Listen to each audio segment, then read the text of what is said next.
अफाट आहेस ग तू, अचाट आहेस.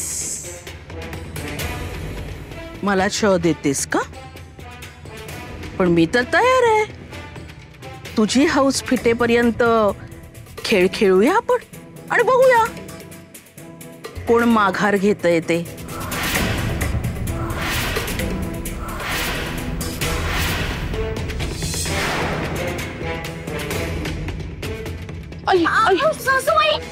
फुगडीत मला हरवलंस ना, त्याची ही फेड करायची आहे मला, कळलं? सासूबाई, माझं काही चुकलंय का? कसं आवडतेस ग, तसं काही तुला काही माहीतच नाही. मग बरं नाहीये, तातडीनं निघून या असा निरोप माहेरच्या वैद्यांना का पाठवलास? फार पोचलेली आहेस ग तू. बोल ना, का बोलवलंस त्या थेरड्याला? हा सासूबाई, सोडा ना माझा कान. उमाई, ओ सासूबाई, सोडा ना, मला नाही सहन होत. सोडा ना. सहन होत नाही तर अंगातली मस्ती काही जात नाही तुझ्या. आई बापा बरोबर माहेरी जाता आलं नाही म्हणून वैद्य बुवांना बोलून घेतलंस ना? का तर तो वैद्य आहे. आम्ही सगळे त्याच्या दबावाखाली येऊन तुला त्याच्या बरोबर माहेरी पाठवू असंच ना? अहो नाही सासूबाई, मी नाही बोलवलं बुवासोबांना. आणि मी कशी बोलवू, कोणाला सांगू? खरंच जरा जरी विश्वास ठेवा ना माझ्यावर सासूबाई. कुणाला सांगशील? नदी काठावर तुझ्या माहेरकडचं कुणी भेटलं असेल तर घरी येऊन आम्हाला सांगशील का तू? तुझ्यावर ना कणभर सुद्धा विश्वास नाहीये माझा, कळलं? नाही हो. गप्पा बस. बऱ्या बोलांना ऐकणाऱ्यातली नाहीयेस तू. 14व रत्न दाखवायलाच पाहिजे तुला आता, त्याशिवाय वटणीवर नाही यायचीस तू. माझ्या खोलीत वेताची छडी आहे, ती मोडली तरी चालेल, पण त्या वैद्याला इथे कुणी बोलवलं हे मी तुझ्याकडून कबूल करून घेईनच.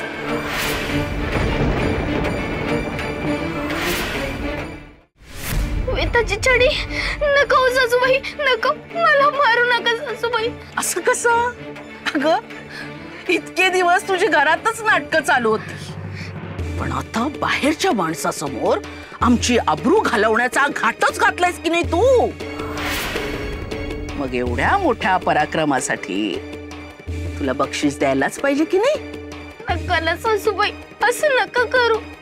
ठीक आहे, वेताच्या छडीचा प्रसाद नंतर, त्या वैद्याला इथून हाकलल्यानंतर त्याला या घरातून घालवायचं आणि तेही तू घालवायचं. मी वाईटपणा घेणार नाही. तू बोलवलंस ना त्याला, तू वाईटपणा घ्यायचा. बुवा आजोबांना जायला सांगायचं, असं वागून माझ्या बुवा आजोबांचा अपमान करायचा? असं कसं सांगायचं? एखाद्या माणसाला घरातून जायला कसं सांगता येईल? इथून तो म्हातारा थेट तुझ्या माहेरी पोचेल इथलं सगळं वर्णन करायला. त्यांनी हेच सांगायला हवं की तू इथे सुखी आहेस, सुखात आहेस. त्यासाठी काय सांगायचं आणि काय नाही सांगायचं हे तुझं तूच ठरव.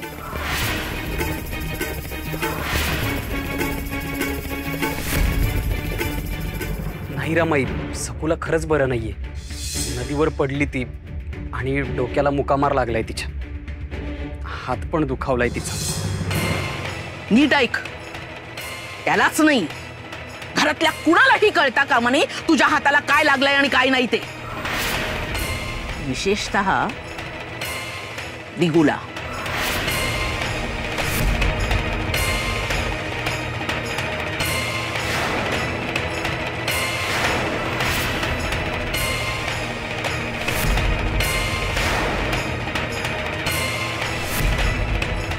तू सुखीच आहेस असंच वाटलं पाहिजे.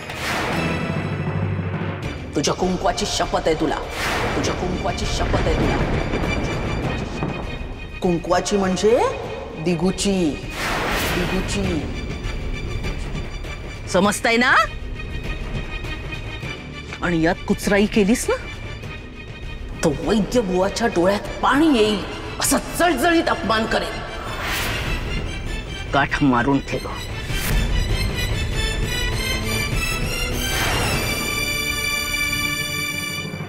आजोबांचा अपमान करण्यासाठी आहोंची शपथ. कसं रे करायचंय आता विठुऱ्या? कोणीतरी मणभराचं पोतं ठेवलंय माझ्या माथ्यावर असं वाटतंय. सखूला बरं नाहीये, तेव्हा तिला उगाच इथे बोलून त्रास का द्यायचा? त्यापेक्षा मलाच घेऊन चला तिच्या खोलीत, तिथेच जाऊन बघतो मी तिला. तिची खोली? तिला तर अडगळीची खोली दिली.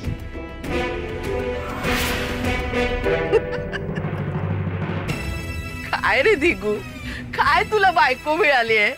विनोदीच आहे ते, म्हणजे हुशार म्हणावं, खट्टाळ म्हणावं की बालिश म्हणावं तेच कळत नाही. बघा ना शास्त्री बुवा, अहो माझा दिगू सुद्धा फसला. म्हणजे इतकं बेमालूम सोंग घेतलंय माझ्या सुनबाईनी. सो हो नाहीतर काय, आमच्या विनूला घाबरवायला, गंमत करायला असं गळ्यात हात काय लटकवला, डोक्याला पट्टी काय बांधली, गंमतच आहे नुसती. काय नाटकी बाई आहे ही. हिची सोंग असतात 1760 आणि सखू कसली सोंग करते. नाही काही नाही, मध्यंतरी काय झालं, माझं ना जरा डोकं दुखत होतं आणि जाऊबाईंचा हात दुखावला गेला होता, म्हणून तेव्हा आम्ही तशा पट्ट्या बांधल्या होत्या. अगदी बरोबर तेच सोंग घेतलं सुनबाईंनी. आणि बघितलं ना, सगळे फसले, सगळ्यांना खरं वाटलं. आणि आता सगळ्यांना खरं वाटलं म्हणून एकटीच हसत बसलीये. खरंच इतकी मस्तीखोर आहे ना ती. मी म्हंटल तिला, तू बाहेर ये आणि स्वतः सांग सगळ्यांना, माझ्यावर कुणाचाच विश्वास बसत नाहीये. या वहिनी सपशेल खोटं बोलतायत हे स्पष्ट जाणवतंय मला. विठुराया, आमच्या सखूवर फारच गंभीर प्रसंग ओढवलेला दिसतोय. सखू,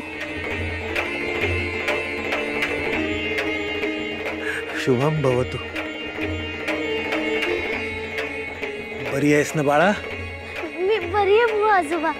अहो मी ना विनू भाऊजींना घाबरवण्यासाठी सोंग घेतलं होतं आणि ना ते त्यांना खरंच वाटलं, म्हणून ते त्यांनी आहुंना सांगितलं. अहो मी गंमत केली होती. पण सखू, मग तू निरोप का पाठवलास? अहो मला ना तुम्हाला भेटायची खूप इच्छा होत होती, म्हणून नदीवर ते भेटले, ते मारुती काका भेटले, त्यांच्या बरोबर निरोप धाडला. अरे काय चाललंय ही? क्षणात ही खरी वाटते, क्षणात खोटी आणि क्षणात खरंच खुळी. मी कणव येऊन धावून जातो तर मला तोंड गशी पाडायचा जणू विडाच उचलला गेली. मी असं करायला नको होतं. सासू काकू, मला क्षमा करा. मी तुमच्यासारखी पट्टी बांधून गंमत नव्हती करायला पाहिजे. आणि यमुनावंच मी तुम्हाला सांगितलं की माझा हात दुखतोय. तर काय बोलावं हेच कळत नाहीये. आधी मला पण नक्कलच वाटली होती, मग विनू म्हणाला नदीवर पडल्यामुळे खरंच लागले, म्हणून मी मगाशी बोलायला गेलो तेव्हा तिचा हात दुखतच होता, डोकं पण दुखत होतं.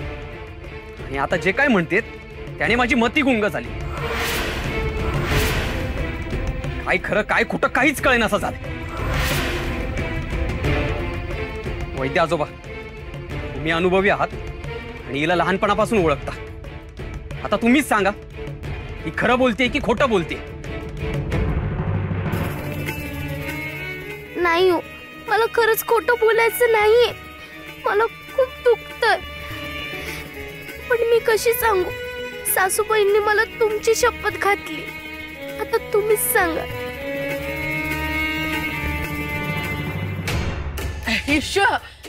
एवढा काही गहन प्रश्न नाहीये तो. अरे जाऊ दे रे दिगू. शास्त्री बुवा, तुम्ही नका काळजी करू.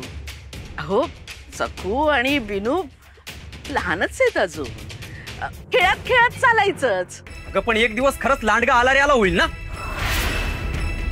हिला खरंच बरं नसलं आणि आपण खेळ समजलो तर. ते आपण आपलं नंतर बघूया ना. पण पण शास्त्री बुवांना, अरे त्यांच्याकडे बघ. सकूने गंमत केल्यामुळे उगाच त्यांना हेलपाटा पडला ना. त्यांचंच वाईट वाटतंय रे मला. क्षमा करा वैद्य आजोबा.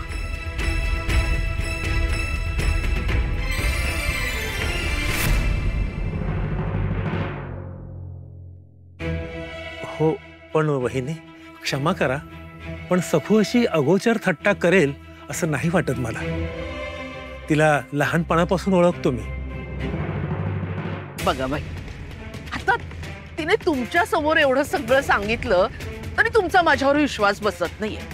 तुम्हाला काय वाटतंय मी तिच्या तोंडून वधवून घेतलंय सगळं? बघ बाई सखू, काय म्हणतायत हे. आता तूच सांग, खरं काय खोटं काय? आणि यात कुचराई केलीस ना तो वैद्य बुवाच्या डोळ्यात पाणी येईल असं जळजळीत अपमान करेल.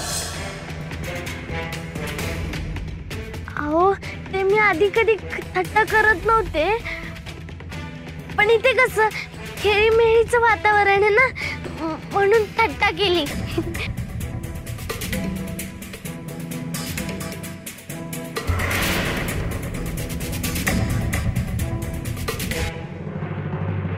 पण माझ्यामुळे तुम्हाला हेरपटा पडला म्हणजे मला तुम्हाला भेटून बरं वाटलं. पण पण माझं चुकलं. मी असं नव्हतं करायला पाहिजे. झालं का? सगळ्यांच्या शंकांचं निरसन झालं. चला आता निघा आपल्या कामाला. हा जाऊ बाई. शास्त्री बुवांसाठी केशराचं दूध आणा. नको नको, मला काही नको. हो घ्या हो. रीतीमुळे सखूच्या उबाई आप्पांना लेकीच्या घरचं पाणी सुद्धा पिता येत नाही. कित्येक वेळेला न खाता पिता जावं लागलंय त्यांना. पण तुमचा तरी पाहुणचार करू द्या मला. नाही, या न्यायाने मला सुद्धा काही खाता पिता येणार नाही. मी सखूचा आजोबा आहे ना. मग काय बोलणंच खुंटलं नाही. पण आता आलाच आहात ना, तर जरा घटकावर बोला नातीशी. बरं का सखू, आता आजोबांची थट्टा नाही हा करायची.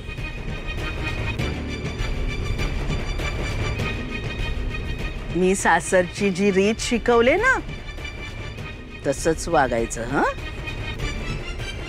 कळलं ना?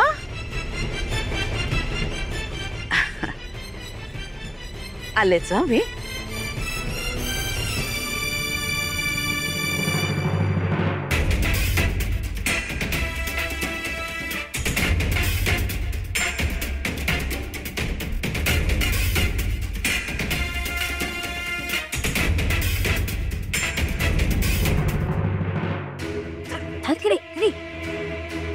खोटारडी आहे ती. खूप खोटारडी. आता तुला कळलं ना किती खोटारडी आहे ती सकू ते. आणि तुला तिचं जास्त पूळ काय? कशाला नादी लागतो तिच्या तू? अहो सखू वहिनी नाही हो, ते रमाई खोटारडी आहे.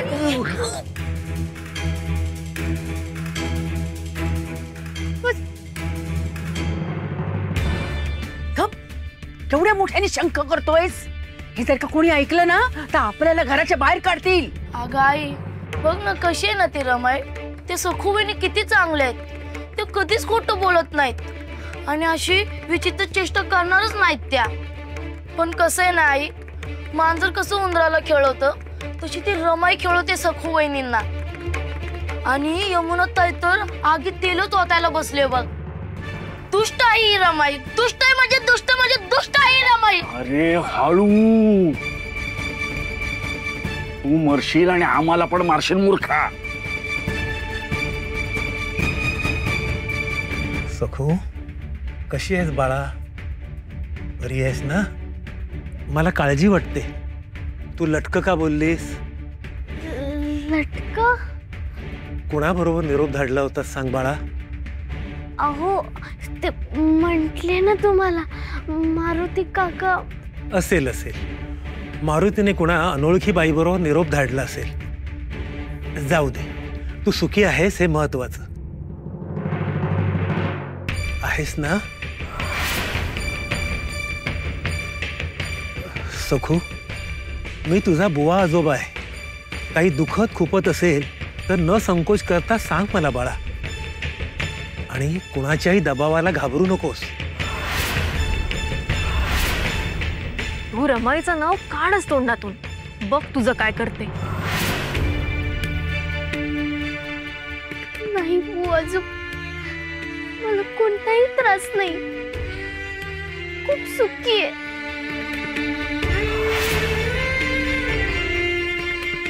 सखू, तू बोलतेस एक, पण तुझ्या डोळ्यात भरून आलेली आसवं आणि दाटून आलेला गळा काहीतरी वेगळंच सांगतोय ग. हो, ती तर माझी आनंदाची आसवं आहेत. तुम्ही खूप दिवसांनी भेटलात ना, आणि तुमच्यात मला उमाई, पप्पा, आजी पण भेटले ना, म्हणून भरून आलं मला.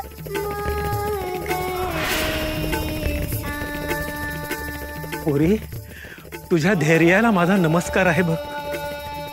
मुली खूप गुणाच्या असतात. आपल्या सासरचं उणं त्या कधीच जगासमोर आणत नाही. तू तर सहनशक्ती, संस्कार याचं मूर्तिमंत उदाहरण आहेस. पण बाळा, या वृद्ध डोळ्यांनी तुझ्या मनात दडलेलं मला सगळं बघता येतं. मला वस्तुस्थितीची कल्पना आली आहे.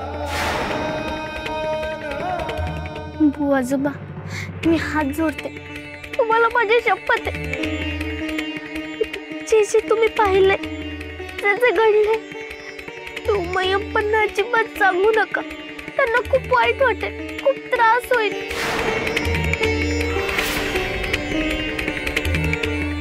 नाही बोलणार बाळा.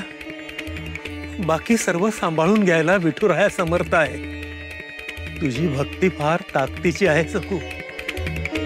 विठुराया तुला कधीही एकटं टाकणार नाही. सदैव तुझं रक्षण करेल, भलंच करेल. शुभम भवतु बाळा, शुभम भवतु. तुला सुख मिळो हीच माझी विठुराया चरणी प्रार्थना.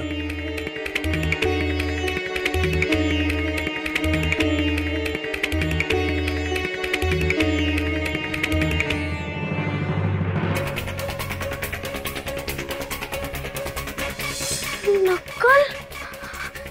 नाही हो, नाही. मी गंमत केली होती. वा वा वा दामू शेठ, चांगलीच धुमसते हो. आग म्हणतो मी. ती विजता कामा नये, सुलगवत राहा म्हणतो मी. खरंच सकोने गंमत केली असेल? नाही, नाही खरं वाटत आहे मला. पण मग ही अशी का वागली? हाच विचार करताय ना की आपली बायको कसं असं करेल? गंमत आहे. हो ना. आता तुम्हीच सांगा दामू काका, असा परस्पर माहेरी निरोप धाडून म्हाताऱ्या वैद्यबुवांना कोणी बोलावतं का? अशा पोरकटपणापायी सगळ्यांनाच त्रास होतो ना विनाकारण. जाऊ दे, असतो एखाद्याचा स्वभाव. पण एक सांगू का हो? सांगा ना काका. ते काय ना, ते म्हणजे छोट्या मालकीनबाईंना मी लहान असल्यापासून ओळखतो. नवकोट नारायणांकडे मी मुनी म्हणून कामाला होतो. काय? हे मला माहितीच नव्हतं. म्हणजे सकुला इतकं ओळखता तुम्ही? तेच सांगतोय मी. त्यांच्या मनात काही नसतं. निव्वळ भाबडेपणा हो, भाबडेपणा. आपण काय करतोय हे त्यांना कळत सुद्धा नाही हो. पण दामू काका, म्हणजे सकू लहानपणापासूनच अशी का हो? अशी थट्टेत काहीही करणारी, लहान मोठं असं भानच नाही, आपल्या वागण्याच्या परिणामांची जाणीवच नाही. नाही हो, त्या भाबड्या येतो म्हटलं ना मी. असं काही करायचं त्यांच्या अजिबात मनात नसतं, पण नकळत घडून जातं. अहो, मागे एकदा मायनीला त्यांनी आणि त्यांचा तो उंदरा एवढा पांडू दोघांनी मिळून दवंडी दिली हो. दवंडी? तर हो, अहो दवंडी देऊन पंचायत गोळा केली हो. धरणं सगळे लोक गोळा. आपण पंचायत बोलवू शकत नाही ही पोतच नव्हती, तरीही सगळे गोळा झाले हो, काम धाम सोडून. मग अहो मग काय, आम्ही आणि शास्त्री बुवांनी विनवणी करून लोकांना पाठवलं हो. परत तुम्हाला सांगतो, छोट्या मालकीनबाईंच्या मनात कुणाला त्रास द्यायचा नव्हता हो, पण त्रास झालाच ना. मग मिळाला ना मोठ्याने ओरडा, खरपूस म्हणतो मी. अरे बापरे. अहो कितीतरी वेळा त्यांची आजी सकुला म्हणजे छोट्या मालकीनबाईंना हे असले उद्योग करू नये म्हणून बांधून ठेवायची हो. अरे कोणाशी लग्न झालंय माझं? आयुष्याचाच खेळ होणार आहे का माझ्या?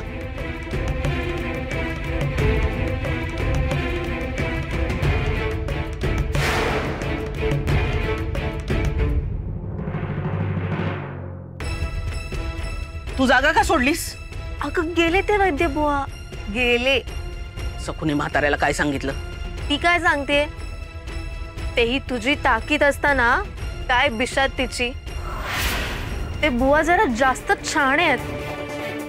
त्या म्हाताऱ्याने बरोबर ओळखलं की सखू गंमत करते वगैरे खोटं सांगते. मग घाबरलीच ती. मग काय, हे ध्यान लगेच स्वतःची शपथ घालून मोकळं की इथलं काही तिकडे माहेरच्या घरी सांगू नका म्हणून. माझ्या शब्दाबाहेर जायची कुणाची बिशाद आहे? जातो.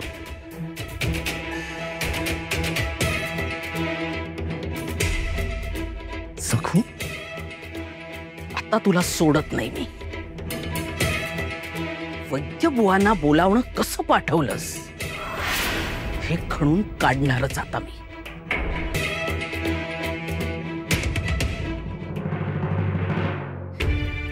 आजोबा, तुम्ही माझ्या डोक्यावर हात ठेवलात तेव्हा मला उमाई, आप्पा, आजी, अबईजी, प्री, पांडू सगळे पेटले.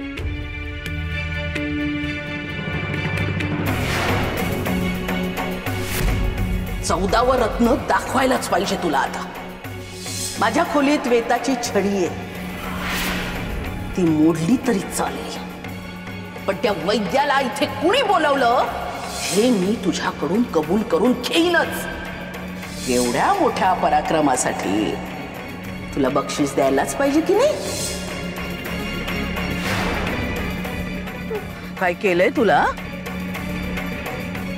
मग नको नको काय करतेस? कुणाला धाडलं होतंस निरोप घेऊन ते कळलंच पाहिजे मला. आमच्या पाठीमागे एवढे उद्योग करायला लागलीस तू. तू काही करशील आणि खपून जाईल असं वाटलं तुला? हा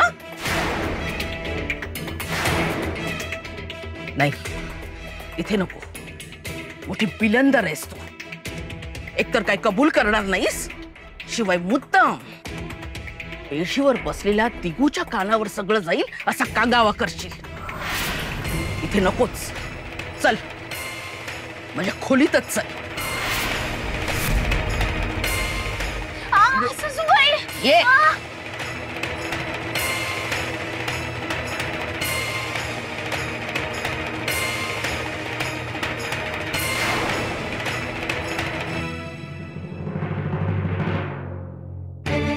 त्यानं खरं खरं बोलायचं. बोल, वैद्य बुवांना कुणाकडून निरोप धाडलास?